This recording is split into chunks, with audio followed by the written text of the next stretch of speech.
దైవ మర్మములు. సహోదరుడు భక్తి సింగ్ గారి అనుభవములో దేవుడు ఆయనకు బయలుపరిచిన దైవ మర్మములు. మే 24.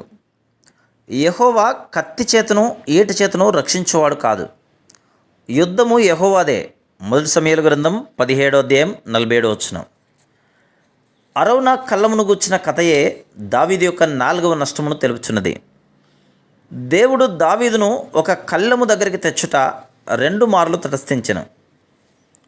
మొదటి దినవృత్తాంతములు 13 మరియు 2వ సమూయేలు 24. కళ్ళము గోధుమలు చెత్త నుండి వేరు చేయబట్టుగాను త్రొక్కబడు స్థలం.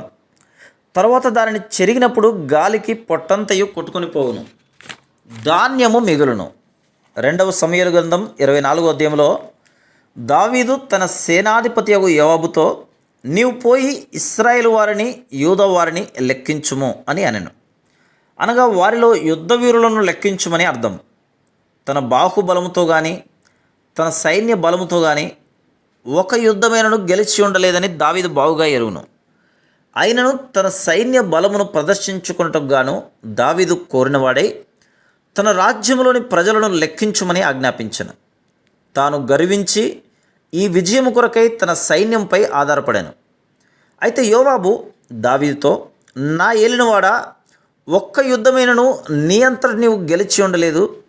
నీ పక్షముగా పోరాడినది దేవుడే.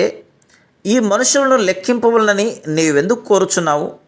జనుల సంఖ్య ఎంతయున్నను దేవుడు దానిని 100 ఎక్కువ చేయునుగాక. అయినను వారు నిన్ను రక్షింపజాలరు, నీకు సహాయం చేయనది దేవుడే అనెను. అయినను దావీదు గర్వించినందున ప్రజలను లెక్కబెట్టి తీరవలయునని ఆజ్ఞయించెను. అట్లు దావీదు మాట నెగ్గెను. దావీదు తర్వాత పశ్చాత్తాపడి ప్రభుతో ఇట్లనెను, నేను చేసిన పని వలన గొప్ప పాపము కప్పుకొంటిని. నేను ఎంతో అవివేకినై దానిని చేస్తిని. యెహోవా కరుణించి నీ దాసులనైన నా దోషమును పరిహరించుము. నిస్సందేహంగా దావీదు పశ్చాత్తాపడి ఈ విధంగా మొరపెట్టినప్పటికీ తన పాప ఫలితంగా దేవుడు 3 రోజుల పాటు తెగులును పంపినందున 70,000 మంది ఇశ్రాయేలీయులు మరణించిరి. ఎంత ఘోరమైన నష్టం! అరౌనా యొక్క కళ్ళము దగ్గర చివరకు దేవుడు నాశనం చేయు దూత యొక్క హస్తమును అడ్డగించెను. Praise the lord.